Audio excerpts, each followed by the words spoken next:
Hello and welcome to day 11 of the 12 Days of Tarot with a requested reading for a little clarity around home, security, and family in the upcoming year.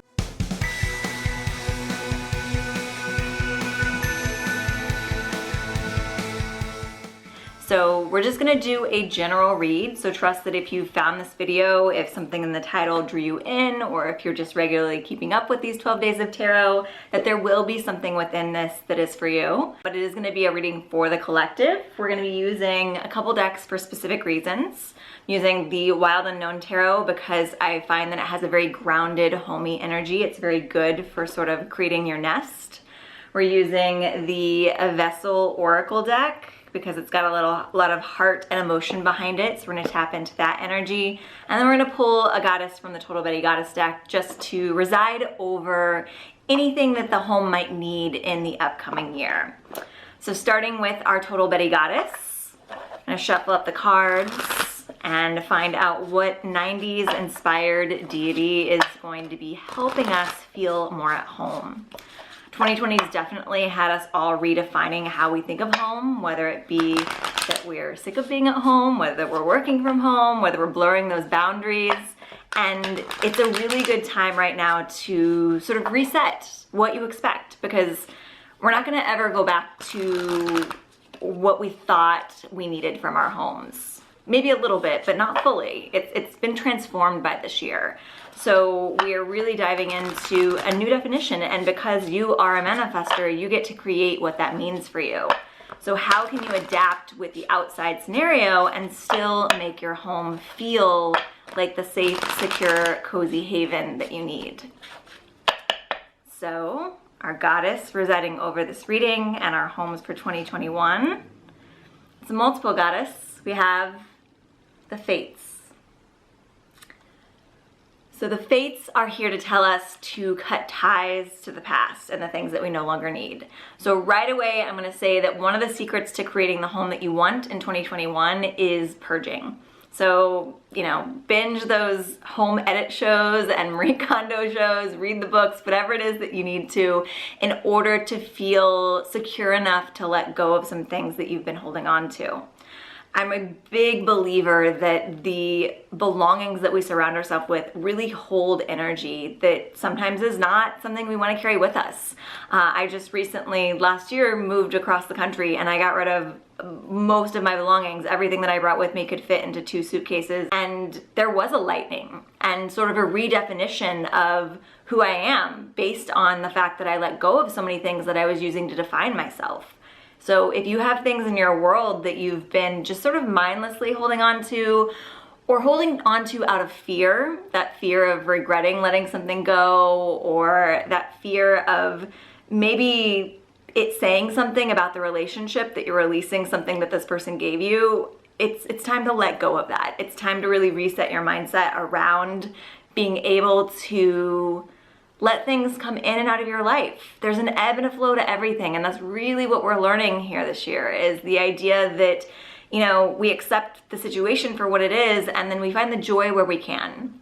So this is definitely telling us to do a big edit. It's such a cliche because it's become so popular, but the KonMari method really is a great way to do this on an energetic level to figure out where you're letting go of things. If you hold something in your hands and it doesn't spark joy, it's time to thank it and release it. And the thank it part really is necessary, because I can tell you from my experience, I let go of a lot of keepsakes that I thought that I would have for years and years and years.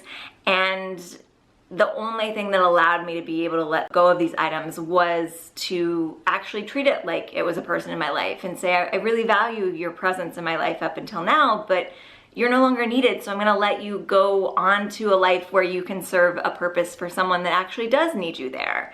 And that's really important, to treat the things in your life like they have an energy, both in the keeping of them and in the letting go of them. We're gonna move into our oracle cards, and we're going to do a little past, present, and future with the oracle cards, just to kind of see how our concepts of home and family and security are transforming, because they definitely have been hugely transformed by 2020. Let's see where we've been, where we're going, and where we currently are.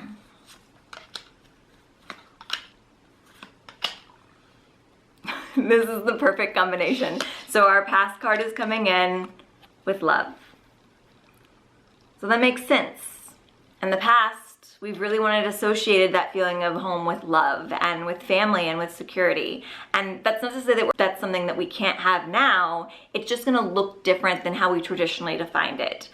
And now we've moved into, during this year, a place of fear. And that's okay. It makes sense for the circumstance that we find ourselves in. But the goal here is to bring some of that love with us into this more fearful environment. And how can we let the things that are happening outside of us, this has a very Four of Swords energy in my mind. It's very much about finding that calm center in the eye of the storm. And how can you create that little niche, that little haven? And maybe it is your actual home, or maybe it's a space in your home, or maybe it's just a ritual that you give yourself within the home. Because some of us might find ourselves in a more chaotic home environment, and we still need to find that eye of the storm within that environment. So how can you create some of that past love in the present and have it be something that you know that you can go to? And for a lot of us, it's, gotta say, meditation. Creating a little meditation corner and ritual for yourself is a really great way to shift that energy, even if the environment feels chaotic, to find that eye of the storm. So I would really recommend, if you're watching this video, that your current objective right now in the present is to really find a way to create a little Zen space, even if it's just like a cushion that you lay out on the floor and you sit on, but like designate something as your place of peace. And then start to create a ritual around that so that it becomes a habit that whenever you sit on that cushion or put on your headphones and listen to a specific song or smell a certain scent in your bathroom, you are then engaging in that peaceful eye of the storm.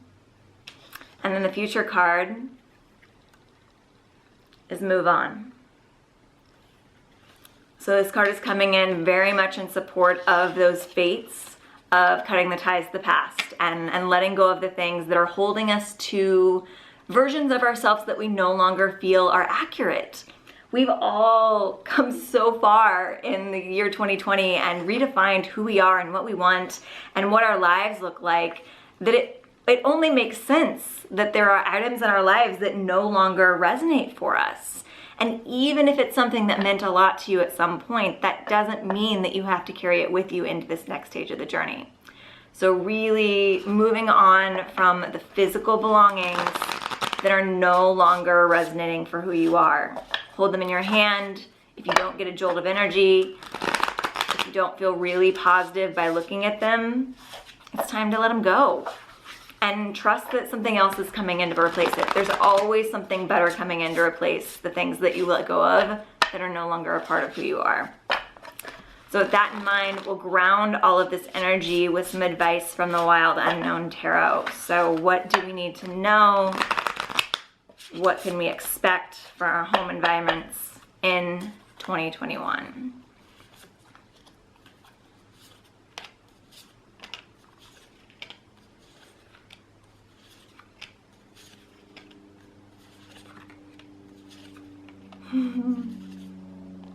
Okay, so these cards are so beautifully aligned up in a way that makes so much sense. The underneath energy is coming in with the Four of Pentacles.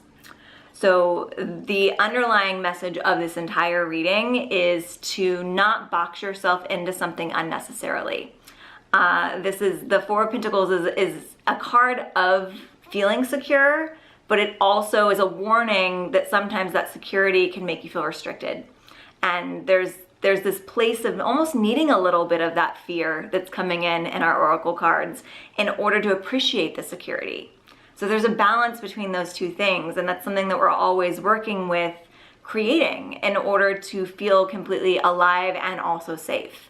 So know that fear is not necessarily a negative thing. A little bit of fear in your life makes the secure stuff feel even more secure. And then also know that too much security can sometimes not be what you're actually asking for. So this is a card that's saying, be sure that you're really clear on what you're manifesting here, because if you're just manifesting something that feels really stable, that might get really boring after a while. So have a balance between those two opposites. We're coming in with energy that's definitely reflecting that letting go. We have the Ten of Swords coming in a past, so it's saying that there is definitely something that's done and we're ready to move on from in regards to home. It could just be individual items. It could be the actual home itself. You might be wanting to move if you're feeling that that's been calling out to you. This is a message that yes, it's a green light to go ahead and move in 2021. You're done with where you've been. You're done with what you've been doing. And the Father of Cups indicates that there is a very creative energy that you can bring into this new space, and also creative energy to bring into your manifestation practice. So this is really coming in with like sort of an underlying energy of be very mindful of your manifestations again, but also have fun with it. Let yourself spend the tail end of 2020 and maybe the start of 2021 doing whatever manifestation practice works for you, whether it be pinning a bunch of stuff on Pinterest or creating an actual physical vision board, or maybe just scripting and writing out what it is that you want to do in your day-to-day life in this new home space. But this is saying that you are a creative being and you can create a new home space that feels resonant for who you are. The Mother of Swords is saying that your new home is going to be really dependent on having a very structured and stable drawbridge on your emotional life. Very, very, very good boundaries in regards to who you let into your space and who you keep out. And that could be physically your home space, or it could just be energetically your energetic field. Because sometimes when we're talking about home, we're not talking about the structure in which we live, we're talking about the body in which we inhabit.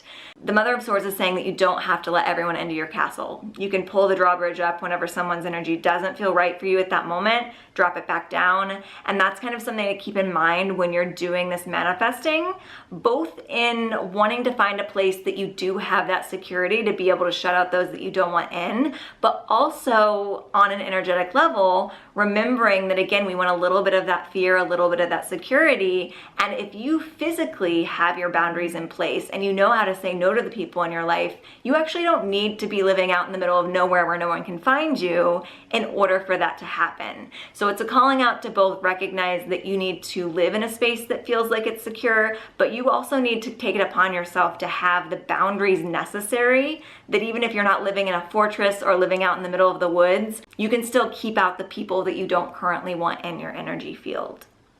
So that's something to think about. So if some of you are thinking that you want to move out in the middle of nowhere and never deal with people again, this is a message that says that you might actually just need to establish stronger boundaries within your interpersonal relationships, and then your home's going to feel secure no matter where you are. We're also moving into an energy of death, which is ultimately an energy of rebirth. So again, letting go of the things that are too tied to the past, that don't belong to who you are now. The Nine of Swords does indicate that this process is going to bring up some worry, some stress. It's going to get easier. The Nine of Swords is saying that you might be sitting up at night worrying so much about the things that you're letting go of, or worrying about having regrets in the future. And ultimately the message that I'm feeling here is once you get started, you're going to notice it's so much easier than you thought it was. Once you start lightening the load and letting things go and actually going through the process, you will realize that the benefits of that lightness far outweigh any sort of tiny little regrets that you might have for letting things go. And again, I can tell you from my own experience doing this last year, there was only one thing that I let go of in my move across the country that I now regret. And it is simply because it's a DVD of a movie that I like that I thought I could replace that apparently is out of print. But that's a rarity. There were so many things that I let go of that just felt like a lightening of the load or a passing on of the torch. There were so many things that didn't feel burdensome to me that I let go of, like furniture pieces that had belonged to family members and things that I thought that I would have sort of to pass down to future generations. But ultimately, they didn't suit who I was, and they didn't feel right to be carrying around everywhere. And they were then given or sold to people that really, really enjoy the style and the structure of these items, and they ultimately have a better home. It's kind of like whenever you are giving kittens away from a kitten litter. You just want it to go to a good home where it's loved and it's cared for. So I think that a lot of my belongings went to a place that they are more loved than what I was capable of giving to them. So think of it that way as well. The Son of Pentacles, again, is a little bit of worry. We're not going to escape the worry. It's all part of the process of change. But the more that you can roll with the punches and accept that change is a natural part of our lives, and it always will be. This is not just a 2020 thing. It's going to be a part of our lives forever. And 2020, if anything, has showed us that if you are resistant to change, you cannot thrive in this world. And I hope that you have learned through this process that rolling with the punches and learning to adapt is vital no matter what's happening in the outside world. So learn to adapt, and that's going to help you ease some of these worries and some of the stress of moving forward. And you better move forward, because in the future, we have the Sun card and the Ten of Cups card and the ultimate calling for change, the Eight of Wands. So look at these bright, beautiful cards, guys. This is a rainbow of love coming at you, but only if you have the courage to let go and to stop worrying so much about the letting go. The Sun is saying that we have so much love and abundance and blessings and just warmth from the universe waiting for us on the other side of this. When you create a home and surroundings that really resonate for you, it's gonna feel so much better than creating a home from the stuff that you've been carting around with you for years that doesn't really mean that much to you anymore. The Ten of Cups is saying that in this home space, you will feel loved, you will feel surrounded by loving energy. It'll be a place that people want to be cozy and secure. So the people that you want to be there, the ones that you learn to let in through those boundaries you've established, will feel just as home where you are as you do. And then again, like I said, we end with the Eight of Wands, and that is a sign that if you are watching this reading, there is change coming for you, and it's gonna be sudden and it's gonna be fast, and you have to be able to roll with it. So I think that this is really saying that you need to use the end of this year to start that purge. And then going into the first 2, 3, maybe 4 months of 2020, you're gonna be expected at some point to move quickly towards these manifestations for your home. And it could be that you're moving quickly in that you are, preparing for some sort of event and you need to get some things in that you want and the things out that you don't want. It could mean that you actually have the opportunity to move locations, and it's something that you have to decide really quickly, and you're gonna be really grateful that you got rid of the things that you don't wanna take with you already, because it's gonna be hard to do that last minute. Whatever it is, it's good. This change is good, and the only way that you're able to roll with the punch and accept it is by doing all the work that you need to do to let go of the physical items in your space. Because if you let go of the worry and the stress of fearing what change will bring, and you start to accept and even revel in the feeling of change and of letting things go that you no longer need, that's gonna really show up in new opportunities for something way better than you could have ever imagined. So I hope that this reading has served you well. I hope that 2021 brings you plenty of warm and cozy home vibes, and also effortless letting go of the things that no longer are part of who you are. If you would like to support these videos or have more readings on a regular basis, head over to patreon.com/Michelle Shea. And if you enjoyed our Fates visit from the Total Betty Goddess deck, you can head over to michelleshaywalker.com/shop to purchase a deck or the guidebook of your own.